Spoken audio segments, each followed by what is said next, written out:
One of my favourite ways to fish is to find a location in the river and base myself around there for the day.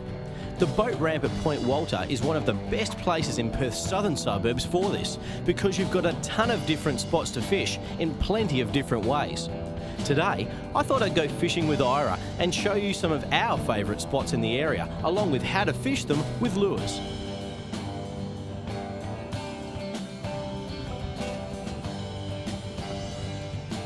Well, Ira, our first target for the day is the Flathead, and the tide changed about an hour and a half ago. It's low, starting to come back in.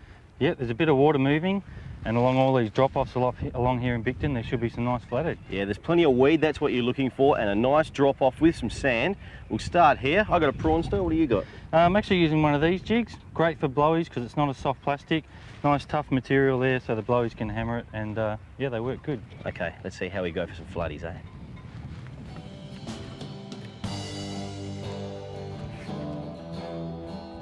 Yes. Oh, actually, Ira, it's good fish. It's good fish. Got some weight. Must be a flatty, surely. Oh, look at the bend in the rod. Looks all right. It does, doesn't it? Oh! Oh, what was that?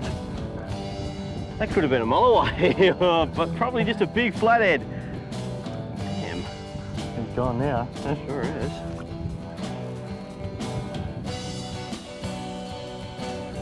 The way you work these prawn stars is so easy. That's why I recommend them for beginners and kids especially. Just cast it to where the weed and the sand meet, and we let it sink right to the bottom.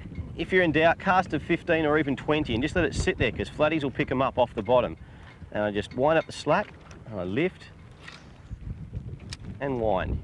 You don't have to jerk it, just gentle lifts. And after you let it sink back down to the bottom, wait, pause, lift and wind. I've seen people winding these things like that. They're not like a normal lure, you've got to work them slow. I just hate losing good fish on camera, and that first fish wasn't small, so we were determined to find it again. Flathead, if that's what it was, tend to actually get upset about coming off the hook because they think they've lost some breakfast, and I figured if we worked our way back to the spot again, this time using a leader, I might just get another shot. Oh, glad I put that leader on, Ira, because I reckon I've got the same one back again, mate. What is that? It's a good fish. Oh, I've seen it too. It's a good flatty. It's a good flatty. Look at it go. Look at it go. See if we can actually see this one. Oh, yes. Good fish. The old prawn star, mate. Fight it with the rod tip.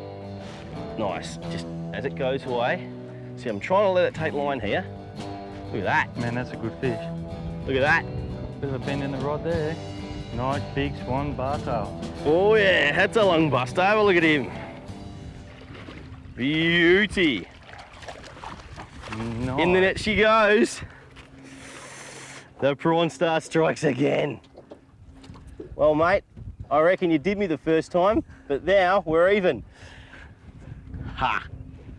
Well, there's the prawn star that did the damage, and have a look at that. He's been in a scrape with someone. That wasn't me. You can see they're pretty durable, these flatties, but that's a beauty. Have a look. See if I can get the mouth open. Wow, what a predator. Awesome stuff. It's a female, so we're gonna let it go. It's actually dropped some eggs there too.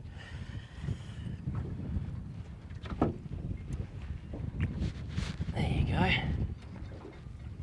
Off to fight another day. What a beautiful fish. Well, Bicton certainly worked for us in the end. That was a difference maker. I just used a double uni knot to go from a 4 kilo to a 10 kilo coated leader, and there's my prawn star. So I lost a fish, but I learnt by it. What do you reckon, mate? To another spot? Yeah, I think it's time to move. All right, let's go.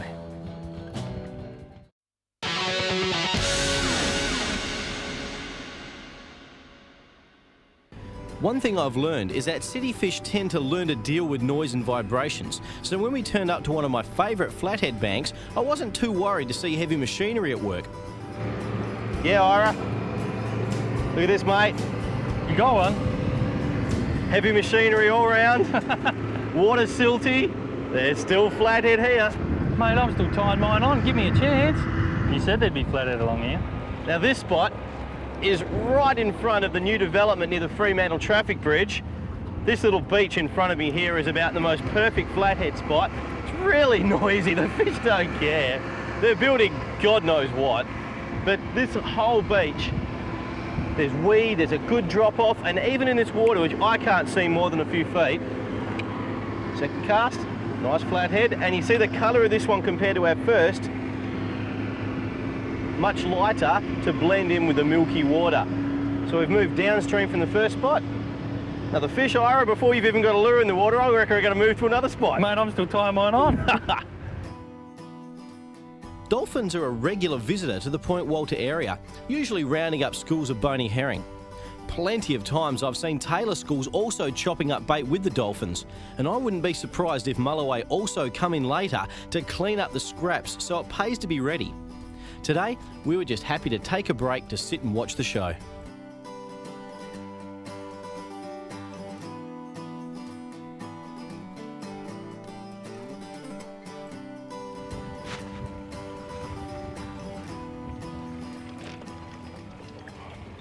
This is the Royal Freshwater Bay Yacht Club.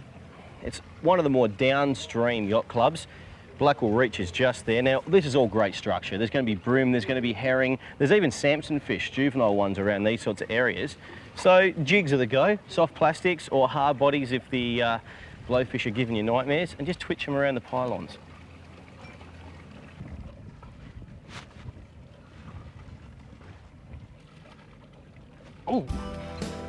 Oh, you've done it to me, mate. I haven't even got my gear rigged up, and now you've walked into it's got to be a bream. Oh, it's a good one. No, That's a herring. It's a herring. And that is a seriously good On a herring, plastic eh? too. Look at that. He's fat. He is, and he Look had how fat tons